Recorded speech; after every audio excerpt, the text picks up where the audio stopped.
Anyone in the future who cares enough to write an authentic history of the 2024 presidential campaign might begin by noting that American politics exists downstream of American culture, which is a deep and broad river. Like any river, American culture follows a particular path, reconfigured at key moments by new technologies. These technologies, which redefine both space and time, canals and lakes, the postal system, the telegraph, railroads, radio, and later television, the internet, and most recently the networking of billions of people in real time on social media platforms, set the rules by which stories are communicated, audiences are configured, and individuals define themselves. Something big changed sometime after the year 2000 in the way we communicated with each other and the means by which we absorbed new information and formed a working picture of the world around us. This change can be understood as the effect of the ongoing transition from the world of 20th century media to our current digital landscape. This once every 5 centuries revolution would have large effects, ones we have only just begun to assimilate, and has largely rendered the assumptions and accompanying social forms of the past century obsolete. Yet tens of millions of people, including many who imagine themselves to reside near the top of the country's social and intellectual pyramids, continue to believe they are living in one version or another of the long 20th century that began with the advent of a different set of mass communication technologies, including the telegraph, radio, and film. The time was ripe, in other words, for a cultural revolution, which, according to the established patterns of American history, would in turn generate a political one. I first became interested in the role of digital technology in reshaping American politics a decade ago when I reported on the selling of Barack Obama's Iran deal for the New York Times Magazine.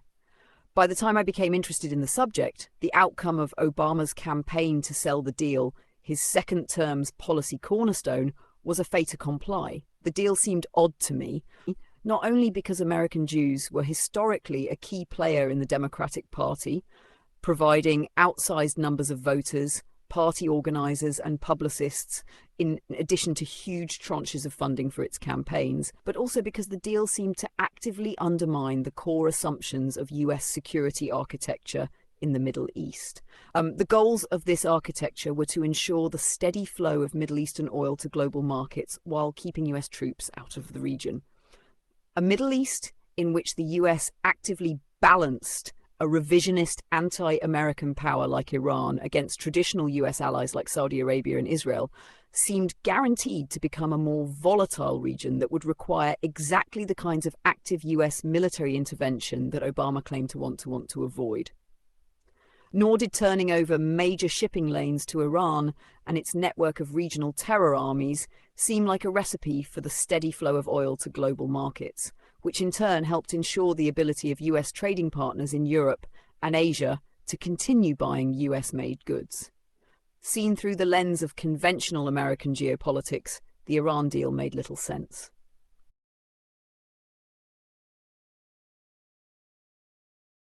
In the course of my reporting, I began to see Obama's plans for the Middle East not merely as a geopolitical maneuver, but as a tool to remake the Democratic Party, which it would accomplish in part by rewiring the machinery that produced what a brilliant young political theorist named Walter Lippmann identified in his 1921 book as public opinion. Lippmann, a progressive, Harvard-educated technocrat, believed in engineering society from the top down and saw the role of elites in shaping social change as both positive and inevitable. It was Lippmann, not Noam Chomsky, who coined the phrase manufacturing consent, thereby creating the framework through which the American governing class would understand both its broader social role and the specific tools at its disposal. We are told about the world before we see it, Lippmann wrote. We imagine most things before we experience them, and those preconceptions, unless education has made us acutely aware, govern deeply the whole process of perception. Or, as he put it more succinctly, the way in which the world is imagined determines at any particular moment what men will do. The collapse of the 20th century media pyramid on which Lippmann's assumptions rested and its rapid replacement by monopoly social media platforms made it possible for the Obama White House to sell policy and reconfigure social attitudes and prejudices in entirely new ways. Indeed, as Obama's chief speechwriter and national security aide Ben Rhodes, a fiction writer by trade, explained to me repeatedly during our conversations, the collapse of the world of print left Obama with little choice but to forge a new reality online.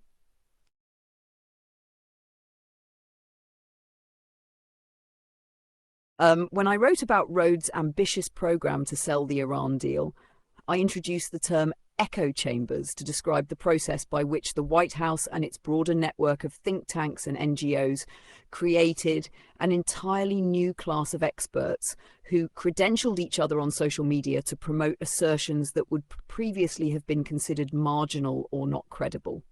This overwhelmed the efforts of traditional subject area gatekeepers and reporters to hold government spokespeople accountable. In building these echo chambers, the White House established feedback loops that clever aides could anticipate and exploit, thereby shaping and controlling the perceptions of reporters, editors, congressional staffers, and the elusive currents of public opinion they sought to follow. Observing the mechanics of this process from the inside revealed that the emerging consensus was not an authentic reflection of anyone's genuine beliefs, but rather the deliberate fabrication of a small group of operatives. These individuals employed new technologies to craft and direct larger narratives to targeted audiences on digital platforms, often presenting these narratives as the audience's own organic thoughts and emotions, which they would then share with like-minded peers. To me, the significance of the story I was reporting extended beyond its intriguing exploration of how the tools of fiction writing could be repurposed for political messaging on social media as a tool of governance. It was twofold. First, it served as a timely warning about the potential gap between an underlying reality and an invented reality that could be effectively communicated and managed from the White House. This gap suggested the potential for large-scale disasters akin to the Iraq War, which I, like Rhodes and Obama, had opposed from the outset. Second, I aimed to expose how this new messaging apparatus functioned. My belief was that entrusting young White House aides with MFA degrees to fabricate public opinion from their iPhones and laptops, and then presenting the results as equivalent to the outcomes of the familiar 20th century processes of journalism and analysis, was likely a dangerous precedent. These processes had traditionally been entrusted to the so-called Fourth Estate, a collection of institutions that was now becoming subservient to political interests, which were themselves largely dictated by corporate entities like major pharmaceutical companies and defense contractors. Hillary Clinton was poised to inherit the machinery that Obama and his aides had constructed along with the keys to the White House. The question remained, what would she do with it?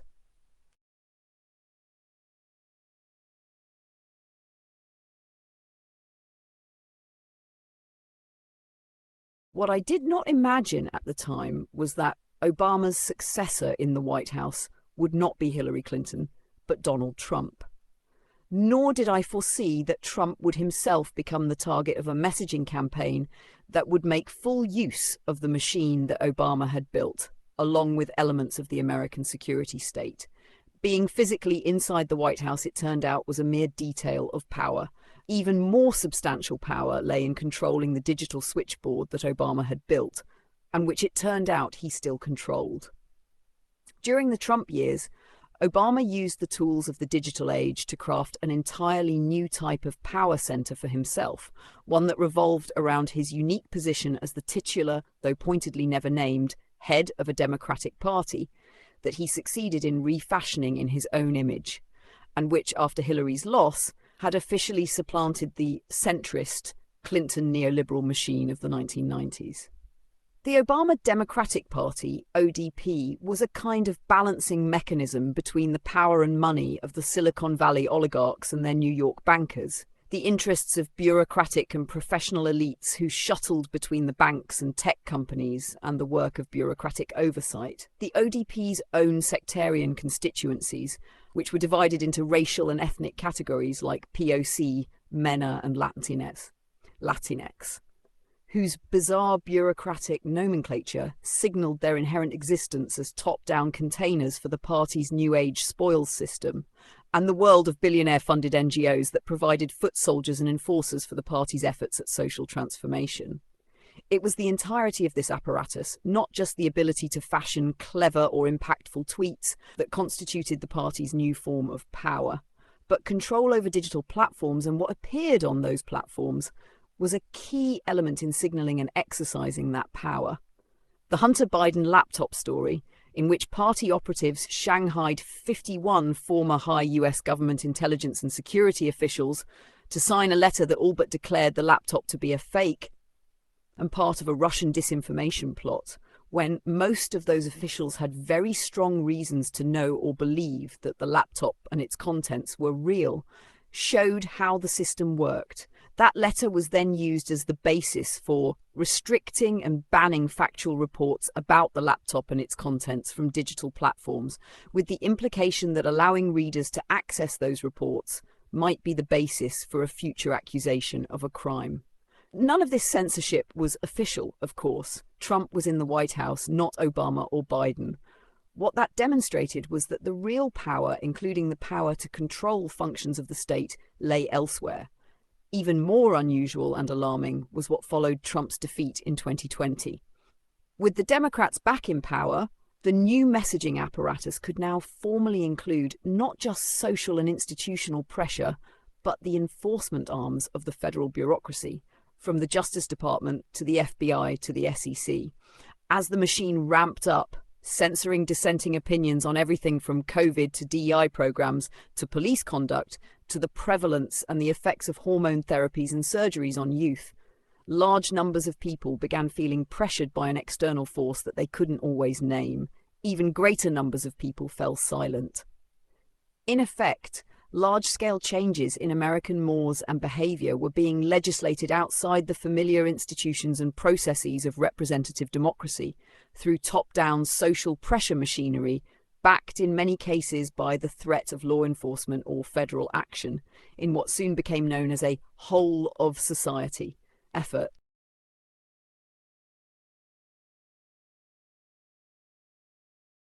At every turn over the next 4 years, it felt as though a fever was spreading and no one was immune. Spouses, children, colleagues, and supervisors at work began reciting slogans they had only learned recently with the fervour of true believers, despite being unable to offer any real-world evidence for them. These sudden, often overnight appearances of beliefs, phrases, and behaviours resembled the mass social contagions of the 1950s, one episode after another of rapid-onset political enlightenment, replacing the dance craze or hula hoops of the past.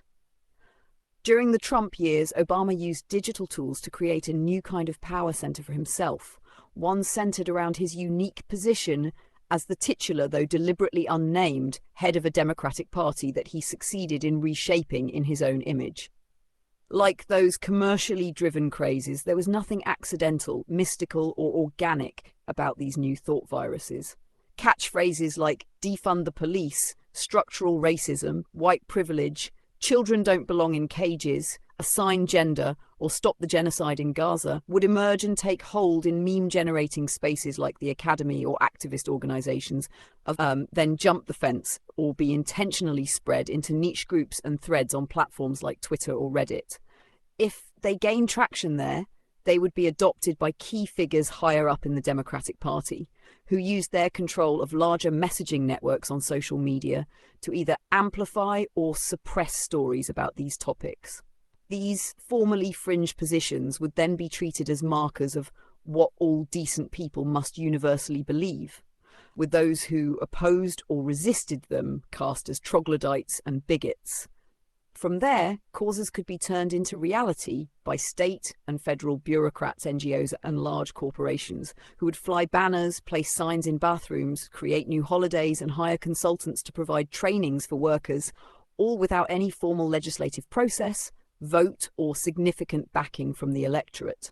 What mattered now was no longer Lippmann's version of public opinion, rooted in the mass audiences of radio and later television, which was assumed to reflect the current or future preferences of large numbers of voters, thereby ensuring, at least metaphorically, the continuation of 19th century ideas of American democracy, with its balance of popular and representative elements mirroring the founders' design.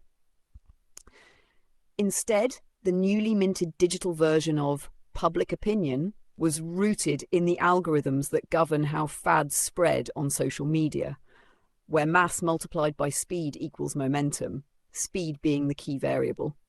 The result was a fast-moving mirror world that necessarily privileged the opinions and beliefs of the self-appointed vanguard who controlled the machinery, and could therefore generate the momentum needed to change the appearance of what people believe overnight.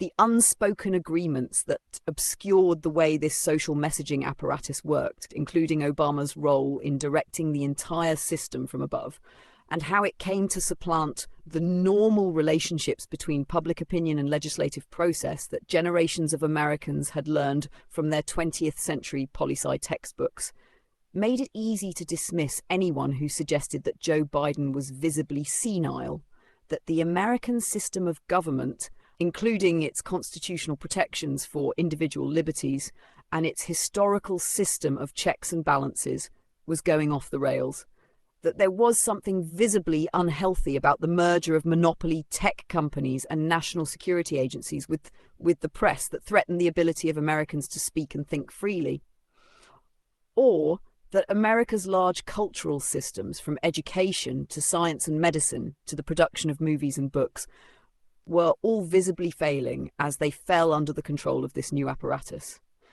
Millions of Americans began feeling increasingly exhausted by the effort involved in maintaining parallel thought worlds in which they expressed degrees of fealty to the new order in the hope of keeping their jobs and avoiding being singled out for ostracism and punishment, while at the same time being privately baffled or aghast by the absence of any persuasive logic behind the changes they saw.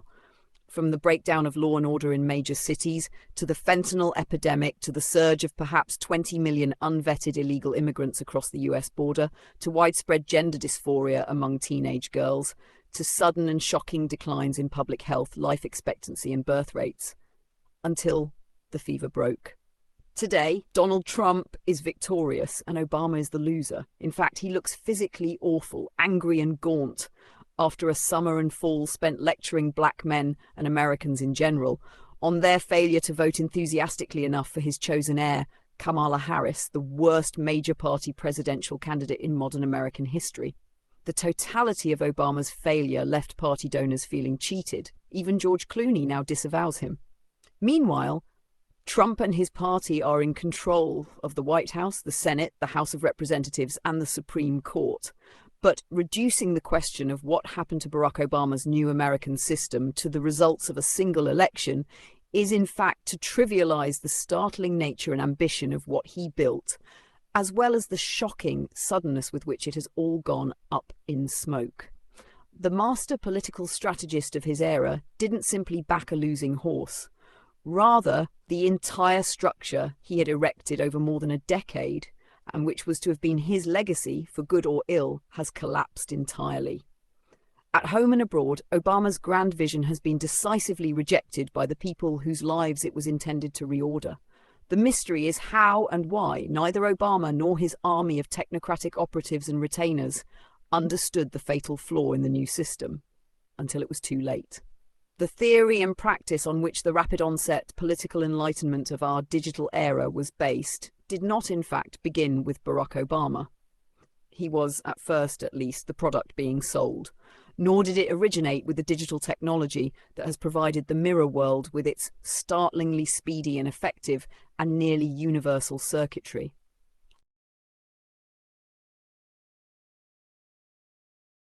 The methodology on which our current universe of political persuasion is based was born before the internet or iPhones existed, in an attempt to do good and win elections while overcoming America's historical legacy of slavery and racism. Its originator, David Axelrod, was born to be a great American advertising man. His father was a psychologist and his mother was a top executive at the legendary Mad Men era New York City ad agency of Young and Rubicam. Instead, Following his father's suicide, Axelrod left New York City for Chicago, where he attended the University of Chicago and then became a political reporter for the Chicago Tribune. He then became a political consultant who specialized in electing black mayoral candidates in white majority cities. In 2008, Axelrod ran the successful insurgent campaigns that first got Barack Obama the Democratic Party nomination over Hillary Clinton and then elevated him to the White House. Axelrod first tested his unique understanding of the theory and practice of public opinion, which he called permission structures, in his successful 1989 campaign to elect a young black state senator named Mike White as the mayor of Cleveland, where black mayoral candidates like Coleman Young in Detroit and Marion Barry in Washington had typically achieved power in the 1970s and 1980s by using racially charged symbols and language to turn out large numbers of black voters in opposition to existing power structures, which they portrayed as inherently racist. White's history-making campaign attempted to do the opposite, to win by convincing a mix of educated, higher-income white voters to vote for the black candidate. In fact, White won 81% of the vote in the city's predominantly white wards, while capturing only 30% of the vote in the city's black majority wards, which favoured his opponent and former mentor on the city council, George C. Forbes, a black candidate who ran a more traditional black power campaign. Permission structures, a term taken from advertising, was Axelrod's secret sauce, the organising concept by which he strategized campaigns for his clients. Where most consultants built their campaigns around sets of positive and negative ads that promoted the positive qualities of their clients and highlighted unfavourable aspects of their opponents' characters and records, Axelrod's unique area of specialisation required a more specific set of tools. To succeed, Axelrod needed to convince white voters to overcome their existing prejudices and vote for candidates whom they might define as soft on crime or lacking competence. As an excellent 2008 New Republic profile of Axelrod, surprisingly the only good profile of Axelrod that appears to exist anywhere, put it, David felt there almost had to be a permission structure set up for certain white voters to consider a black candidate, explains Ken Snyder, a Democratic consultant and Axelrod protege. In Cleveland, that was the city's daily newspaper, The Plain Dealer. Largely on the basis of the Plain Dealer's endorsement and his personal story, White went on to defeat Forbes with 81% of the vote in the city's white wards. From top, Barack Obama with Twitter co-founder Jack Dorsey after holding a Twitter town hall, 2011, Deputy National Security Advisor Ben Rhodes at a White House press briefing, 2016, Obama and David Axelrod in Pennsylvania, 2008, Mandel N. AFP via Getty Images, Brendan Smialowski AFP via Getty Images, Charles Omni Getty Images.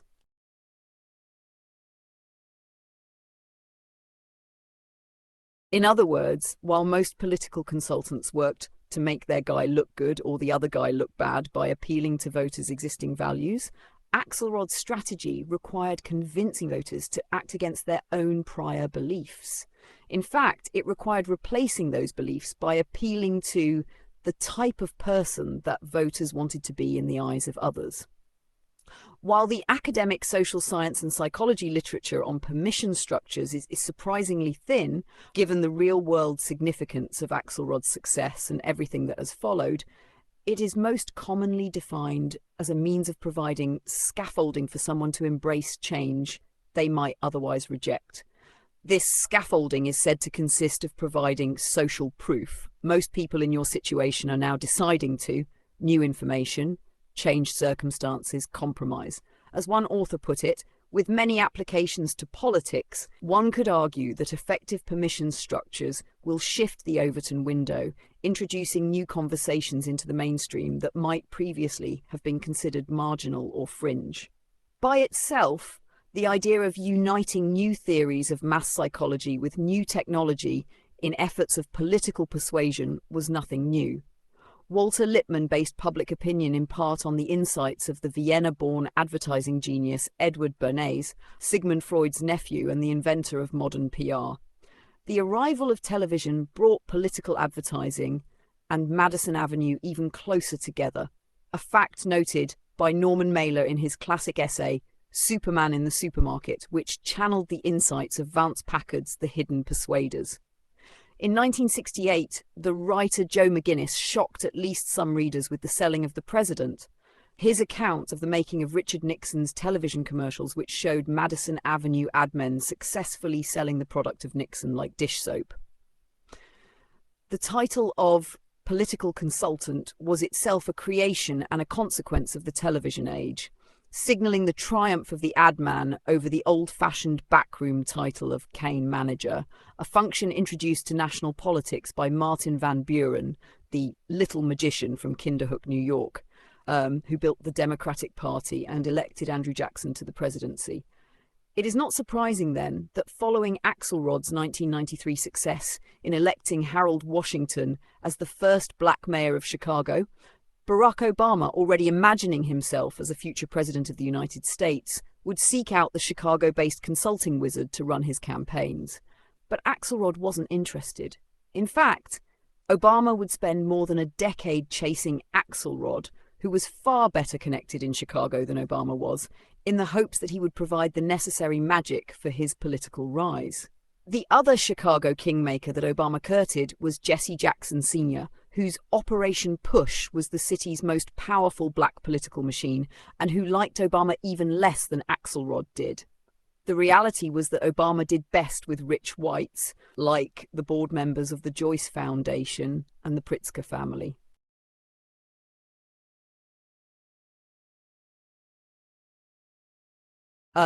When Axelrod finally agreed to come on board, he found that Obama was the perfect candidate to validate his theories of political salesmanship on a national scale. First, he engineered Obama's successful 2004 Senate campaign, a victory made possible by the old-school maneuver of unsealing Republican candidate Jack Ryan's divorce papers on the request of Axelrod's former colleagues at the Chicago Tribune, and then, very soon afterward, Obama's campaigns for the presidency, which formally commenced in 2007. It worked. Once in office, though, Axelrod and Obama found that the institutions of public opinion, namely the press, on which Axelrod's permission structure framework depended, were decaying quickly in the face of the internet. Newspapers like the Cleveland Plain Dealer, as well as national television networks like CBS, which Axelrod relied on as validators, were now barely able to pay their bills, having lost their monopoly on viewers and advertisers to the internet and to newly emerging social media platforms. With Obama's re-election campaign on the horizon in 2012, the White House's attention turned to selling Obamacare, which would become the signature initiative of the president's first term in office. Without a healthy, well-functioning press corps that could command the attention and allegiance of voters, the White House would have to manufacture its own world of validators to sell the president's plan on social media, which it successfully did. The White House sales effort successfully disguised the fact that the new healthcare program was in fact a new social welfare program that would lower rather than raise the standard of care for most Americans with pre-existing health insurance, while providing tens of billions of dollars in guaranteed payments to large pharmaceutical companies and pushing those costs onto employers. Americans would continue to pay more for healthcare than citizens of any other first world country, while receiving less. As a meeting of Axelrod's theories with the mechanics of social media, though, the selling of Obamacare, which continued seamlessly into Obama's re-election campaign against Mitt Romney, was a match made in heaven. So much so that by 2013 it had become the Obama White House's reigning theory of governance. A Reuters article from 2013 helpfully explained how the system worked. In Obama's jargon, getting to yes requires a permission structure. Asked about the phrase, White House spokesman Jay Carney explained that it was common usage around the White House dating back to Obama's 2008 campaign. The occasion for the article was Obama's use of the phrase permission structure at a press conference in order to explain how he hoped to break an impasse with congressional Republicans for which he had been roundly mocked as an out-of-touch egghead by DC columnists, including Maureen Dowd and Dana Milbank, and by staffers for Republican Senate leader Mitch McConnell.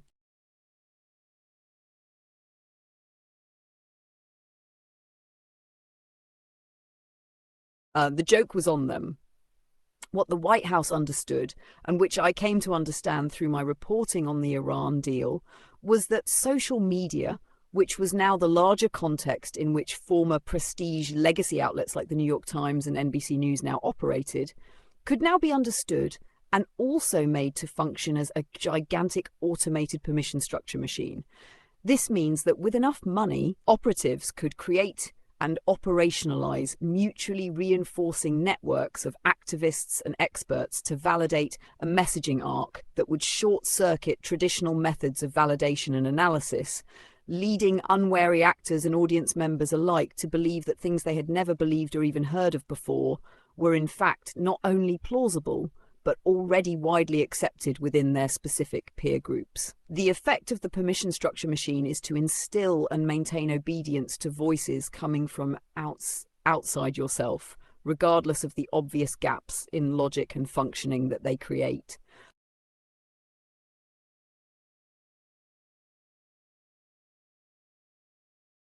The Iran deal proved that, with the collapse of the reality-establishing function of professional media, which could no longer afford to field teams of independent, experienced reporters, a talented politician in the White House could indeed stand up his own reality and use the mechanisms of peer group pressure and aspirational ambition to get others to adopt it. In fact, the higher one climbed on the social and professional ladder, the more vulnerable to such techniques people turned out to be, making it easy to flip entire echelons of professionals within the country's increasingly brittle and insecure elite, whose status was now being threatened by the pace and scope of technologically driven change that threatened to make both their expertise and also their professions obsolete. As a test of the use of social media as a permission structure machine, the Iran deal was therefore a necessary prelude to Russiagate, which marked the moment in which the mainstream media was folded into the social media machinery that the party controlled, as formerly respected names like NBC News or Harvard professor Lawrence Tribe were regularly advertised spouting absurdities backed by top national security sources and other validators, all of which could be activated or invented on the spot by clever aides with laptops playing the world's greatest video game. Yet the extent to which reality was being regularly manipulated through the techniques of social psychology applied to the internet was not immediately apparent to outside observers, especially those who wished to see, or had long been conditioned to see, something else. The collapse of the press and the acceptance by flagship outlets of a new role as a megaphone for the Democratic Party meant that there were many fewer actual outside observers to blow the whistle. And in any event, Obama was on his way out, and Donald Trump, aka Orange Man Hitler, was on his way in.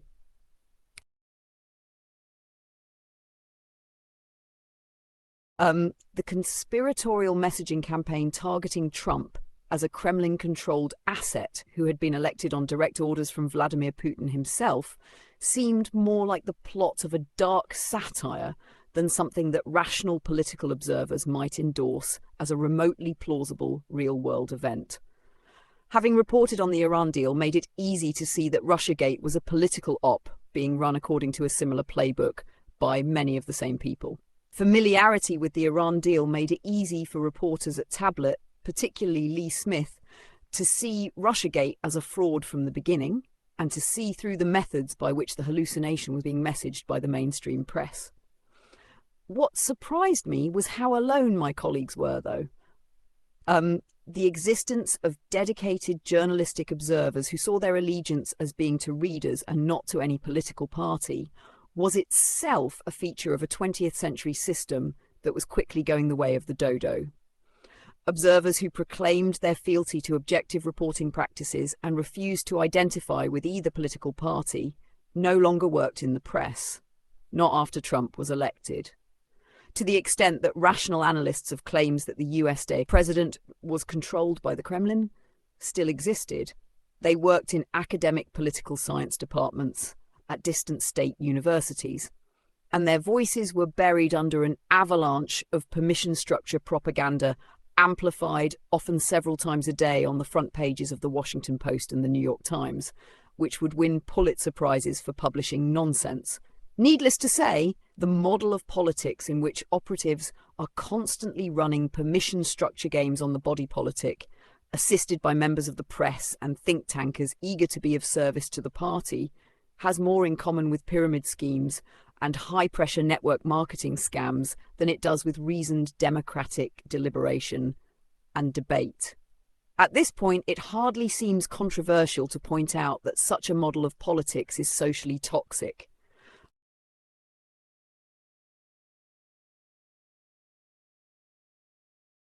What's important to note are the specific conditions that had been set and which turned this from the narrow campaign it might have been to a society-wide mass event, and which is why those who argued in these years that the Democratic Party and the Republican Party had anything like equal power were either evil or delusional or both. In the wake of Obama's re-election in 2012, the defection of large swaths of the Silicon Valley elite from the Republican to the Democratic Party led to a tremendous influx of cash into the coffers of the Democratic Party and its associated penumbra of billionaire-funded foundations and NGOs, along with a new willingness of Silicon Valley titans to work directly with the White House, which, after all, retained the power in theory to regulate their quasi-monopolies out of existence. In field after field, from sex and gender to church attitudes toward homosexuality to formerly apolitical sources of public information to voting practices to the internal politics of religious groups to race politics to what films Americans would watch and how they would henceforth be entertained. The oligarchs would do their part by helping buy up once independent social spaces and talk them to function as parts of the party's permission structure machine. The FBI would then do its part by adopting political categories like white supremacy as chief domestic targets, and puppet groups in the vertical like the ADL and the ACLU would pretend to be objective watchdogs who just happened to come to the same conclusion. Obamacare was followed by the Iran deal, which was followed by Russiagate, which was followed by COVID. Messaging around the pandemic was the fourth and most far-reaching permission structure game that was run by small clusters of operatives on the American public, resulting in the revocation of the most basic social rights, like the right to go outside your own home or visit a dying parent or child in the hospital. COVID also proved to be an excuse for the largest wealth transfer in American history, comprising hundreds of billions of dollars from the middle and working classes to the top 1%.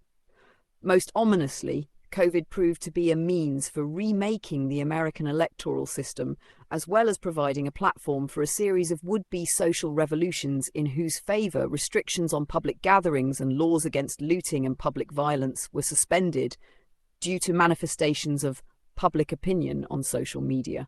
As COVID provided cover for increasingly extreme and rapid manifestations of rapid political enlightenment, numbers of formerly quiescent citizens began to rebel against the new order. Unable to locate where the instructions were coming from, they blamed elites, medical authorities, the deep state, Klaus Schwab, the leadership of Black Lives Matter, Bill Gates, and dozens of other more or less nefarious players, but without being able to identify the process that kept generating new thought contagions and giving them the seeming force of law. The game was in fact new enough that Donald Trump didn't get it before it was too late for his re-election chances, championing lockdowns and COVID vaccines while failing to pay attention to the Democratic lawyers who were changing election laws in key states. Once Joe Biden was safely installed in the White House, Obama's Democratic Party could look forward to smooth sailing, protected by new election laws, the party's control over major information platforms, the FBI and the White House, and a government-led campaign of lawfare against Trump. It was hard to see how the party could lose for at least another generation, if ever again.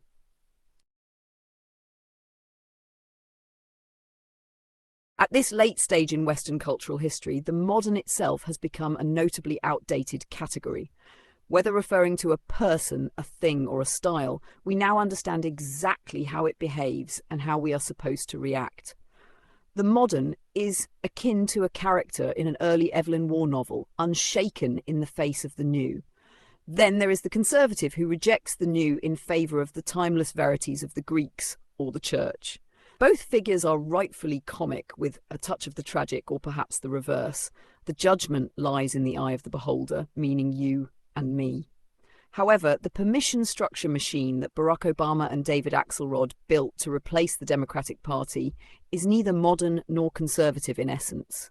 Instead, it is fundamentally totalitarian, a device for forcing people to act against their beliefs by replacing them with new and supposedly better ones through the top-down controlled and strategically applied social pressure, which, among other things, removes the position of the spectator. The individual's integrity is violated in order to advance the superior interests of humanity's superego, the party, which determines which beliefs are right and which are wrong. The party acts as the ghost in the machine, appearing to operate on autopilot, using humans' desire for companionship and social connection as fuel to detach individuals from their own desires and replace them with the dictates of the party, which is granted the unlimited right to impose its superior opinions on all of humanity. Constructing a vast permission structure machine to mechanize the formation of public opinion via social media was never David Axelrod's goal. Axelrod aimed to improve society by helping white voters act according to the better angels of their nature and elect black mayors despite their racism. Everyone can agree that racism is bad, just as they can agree that poverty is bad or disease is bad. The real question is whether a specific instance of racism, poverty, or disease is so severe that, in the process of eliminating or reducing their harmful effects, all other human values, including the value of independent thought and feeling, should be trampled. If the answer is yes, then you have placed your trust outside the realm of contingent human relationships into the hands of a larger, crushingly powerful machine that you believe might embody your version of justice. That is totalitarianism, or as George Orwell put it in 1984, the image of a boot stamping on a human face forever.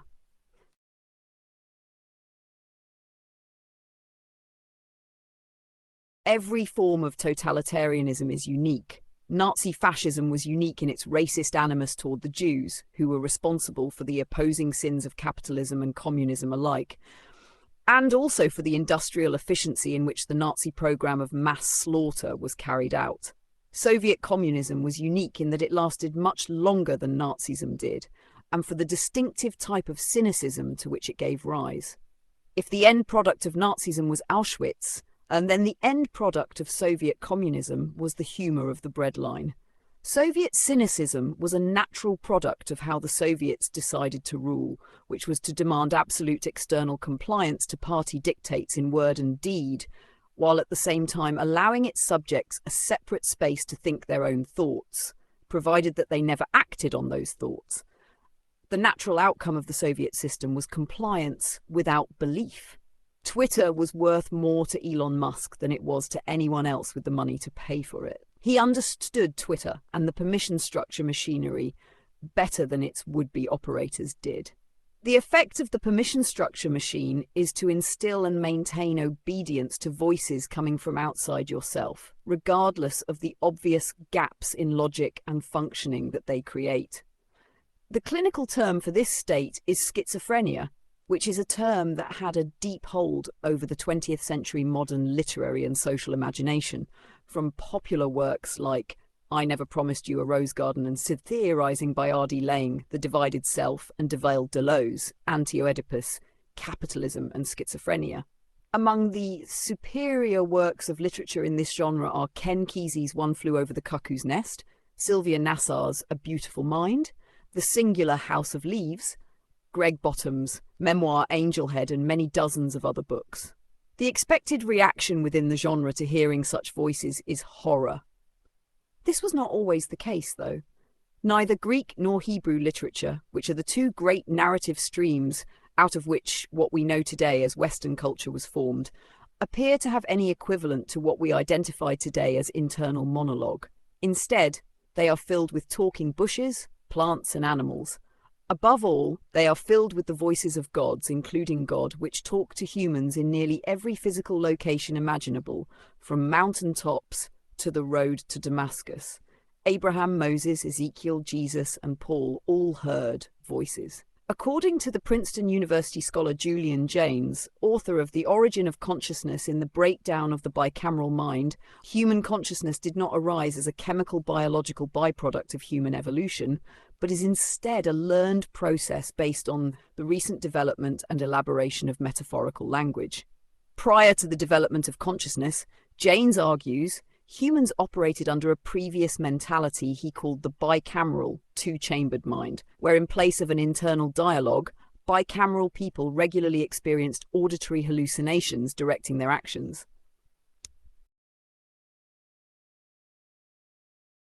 What the permission-struck machine seeks to do is to undo the millennia-long work of consciousness by once again locating consciousness outside of the self, but clothing it as an internal product via the mechanized propagation of what Marxists used to call false consciousness. But where the progenitors of false consciousness in the Marxist lexicon are villains, working on behalf of the capitalist order by preventing workers from being cognizant of their own interests, the mechanized permission structure machine offers the reverse.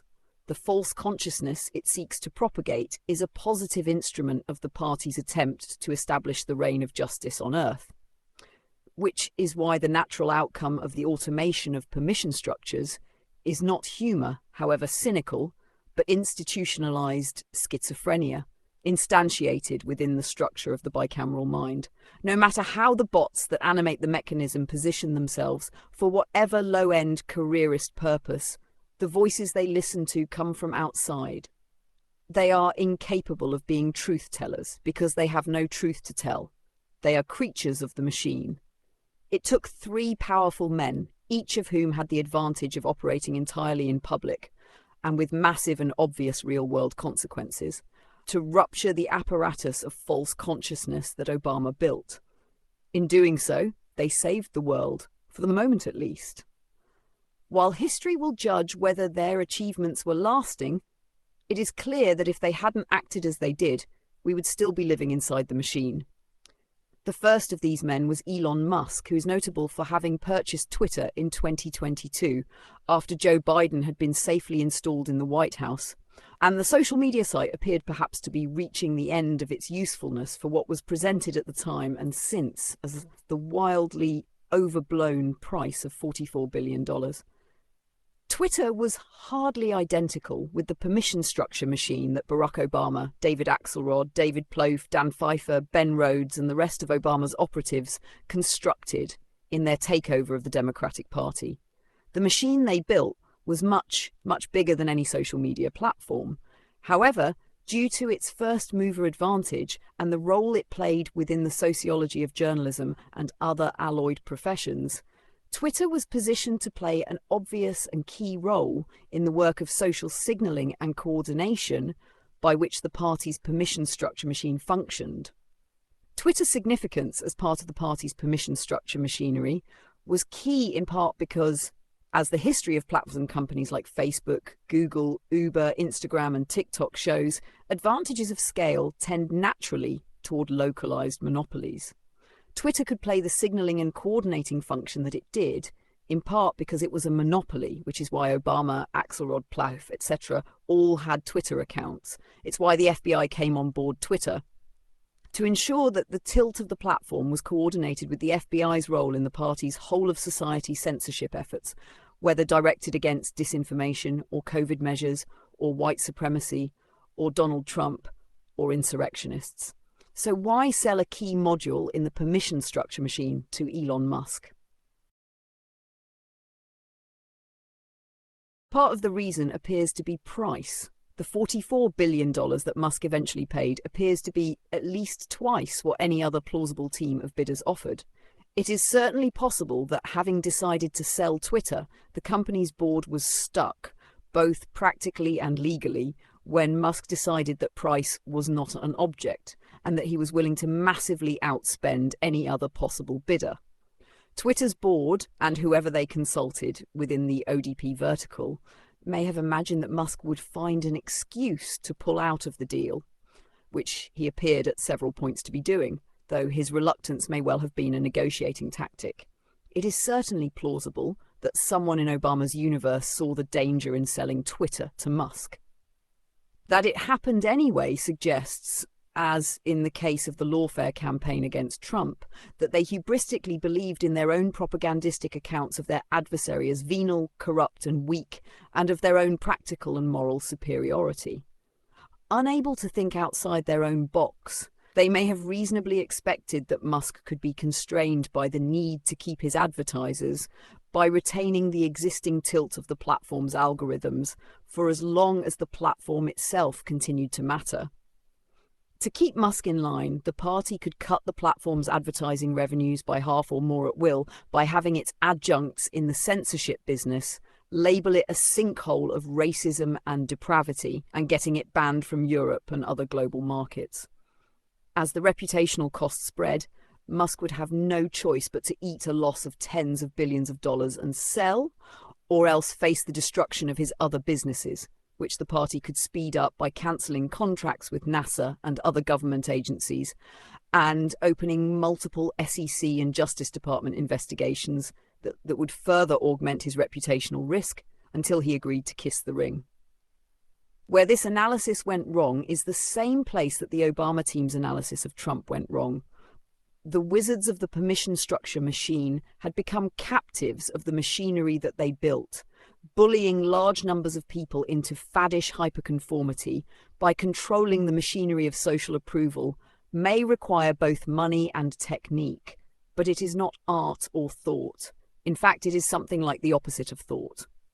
Lost in the hypercharged mirror world that they had created, they decided that having made themselves cool also made them right, and that evidence to the contrary could be safely dismissed as a right-wing talking point.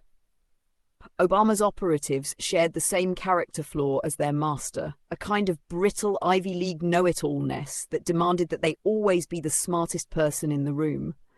Donald Trump with Elon Musk in Brownsville, Texas, November 2024, Brandon Bell, Getty Images.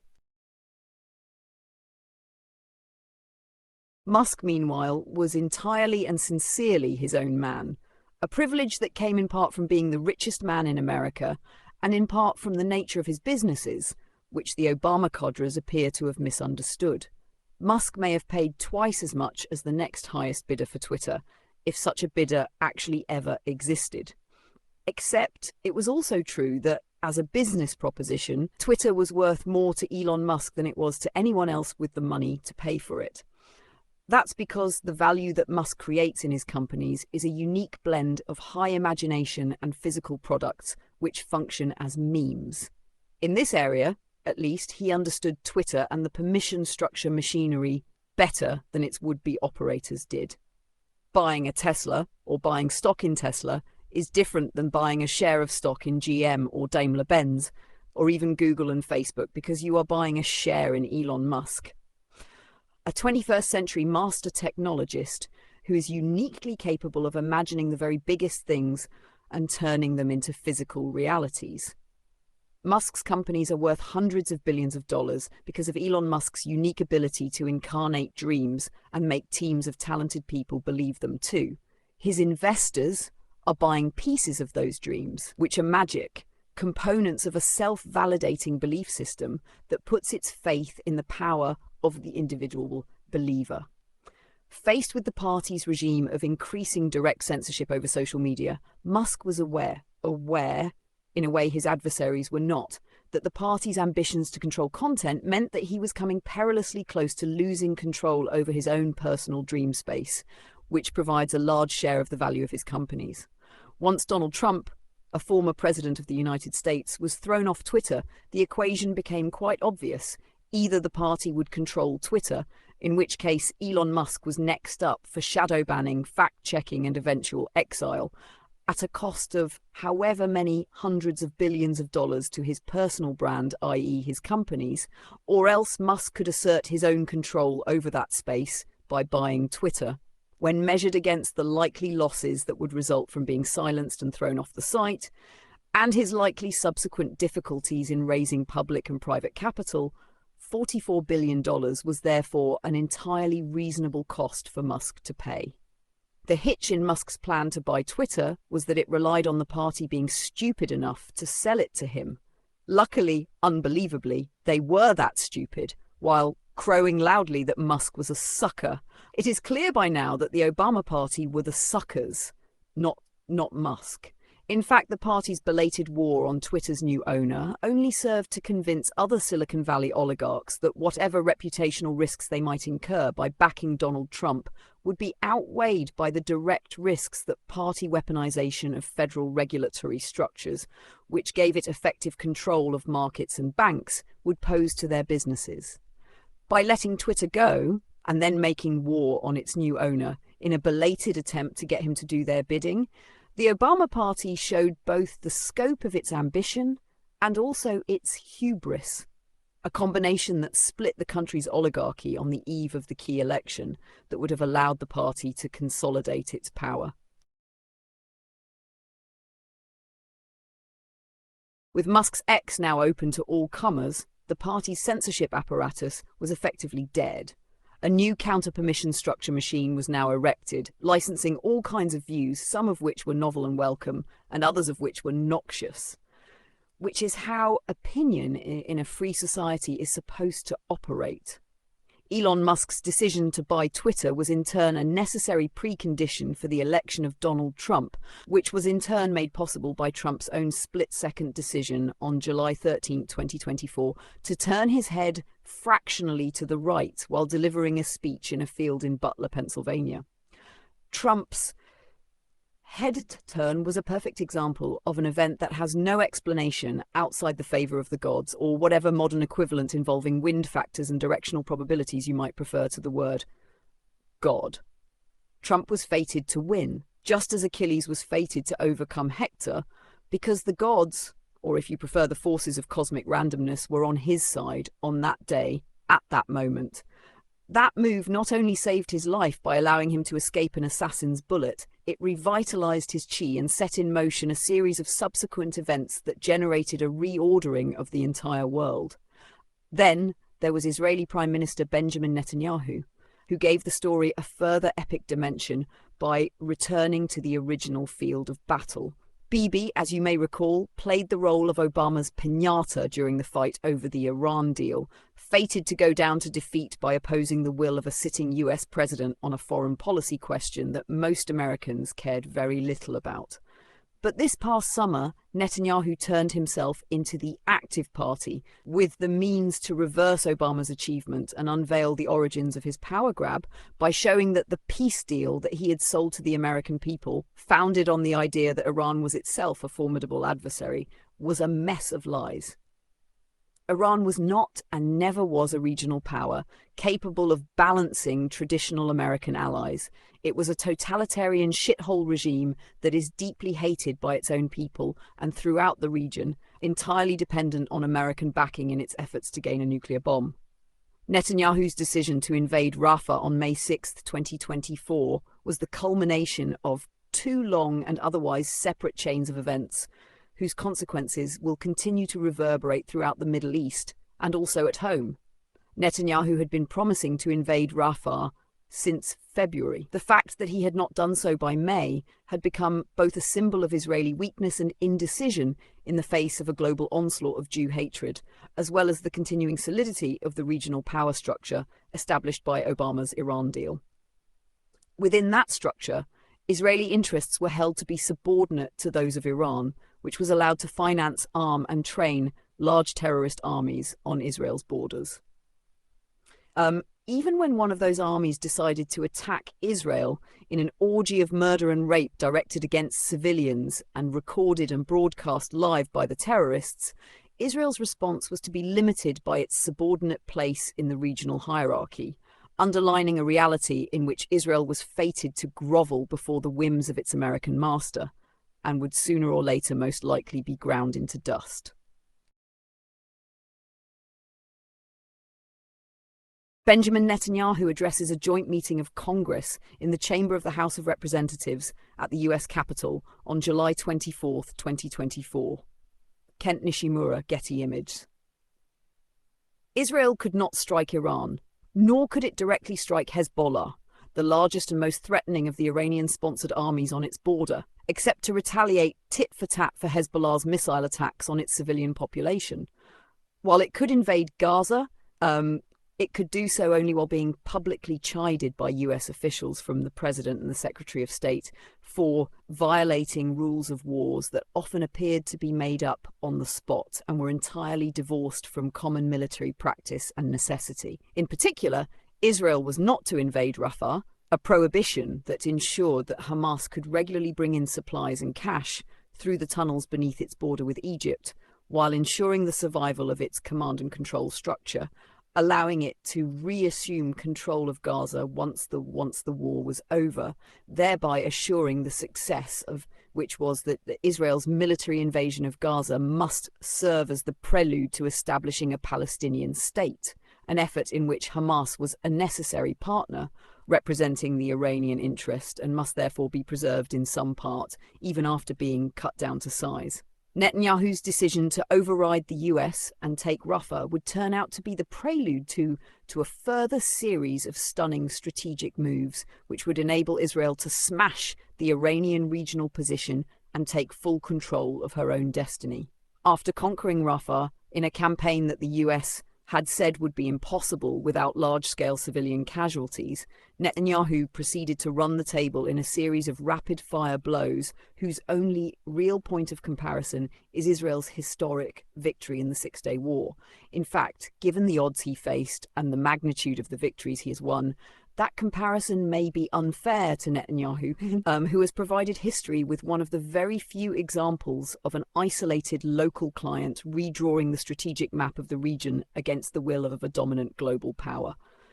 Netanyahu killed terror chiefs Yahya Sinwar and Hassan Nasrallah, spectacularly eliminated nearly the entire upper military and political echelons of both terror armies on his border, Hamas and Hezbollah, turned both Gaza and Hezbollah's strongholds in southern Lebanon and Beirut into rubble, and finally last week took out the entire stock of modern tanks, aircraft, naval vessels and chemical weapons and missile factories accumulated over the past 6 decades by the Syrian military. While the questions of how and when the Iranian regime might fall are for the moment unanswered, it seems clear that Obama's imagined new regional order in the Middle East, centered on the imagined power of the Ayatollahs, is now gone, having disintegrated on contact with Netanyahu's unanticipated willingness and ability to aggressively defend his castle. What role Biden's resentment of Obama, especially after the humiliation of his removal from the Democratic ticket, contributed to his continued public backing of Israel and his repeated declarations of his own Zionism, can be left up to the individual imagination and to the diligence of future historians. I doubt it was zero, though. Again, the fault in the Obama party's scheme to use Biden as an empty figurehead was the same fault in his handling of Musk: hubris. Parallel to the collapse of the new regional order that Obama decreed for the Middle East has been the collapse of the Obama-led domestic order at home. The coincidence marks the end of Obama's pretensions to be a new kind of world leader, running a new world order of his own making from his iPhone, grounded in his own strange combination of nihilism and virtue-mongering. In fact, it can be argued that there is no coincidence here at all, since the division between Obama's program abroad and his role at home is largely artificial.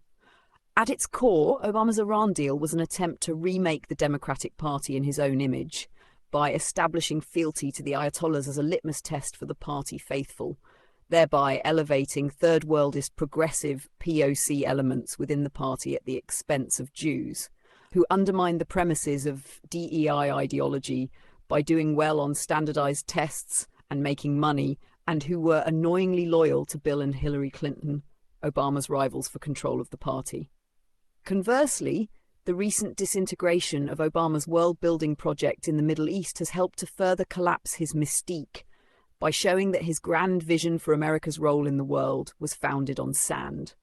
If Obama, the global strategist, is clearly a failure, and his hand-picked successors at home were a senile old man and a babbling idiot, then the country's corporate elite and tech oligarchy might rightly question the wisdom of continued payoffs to Obama's Chicago-style democratic machine and make peace with Donald Trump instead, which they did.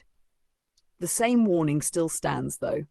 Just as America was unlikely to become a better place by letting White House aides manufacture public opinion through their laptops and iPhones and license fact-free virtue campaigns on nearly every subject under the sun, from the wisdom of gender-affirming surgeries for children to defunding the police, it is also unlikely to become a better place if the right uses the same machinery to advance its own wishful imaginings.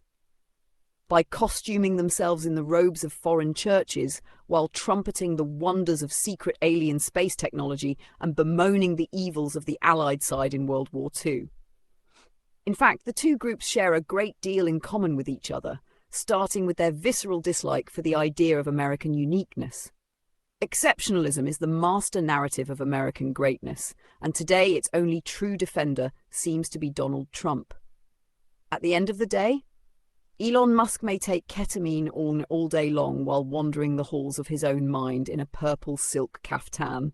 Donald Trump may be an agent of chaos who destroys more than he saves.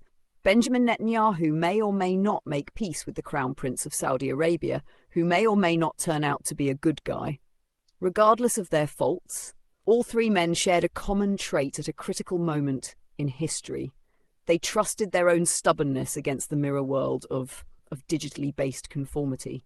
The human future rests on individuals in all walks of life and representing all parties and all currents of opinion being brave and independent-minded enough to make that same choice. As for Barack Obama, I will admit that I wasn't sure I'd ever see him face the consequences of his own arrogance, obsession with personal power, and efforts at vanquishing the exceptionalism that makes this country different from every other one. But I guess, as a wise man once explained, life's a bitch. David Samuels is the editor of County Highway, a new American magazine in the form of a 19th century newspaper. He is Tablet's literary editor.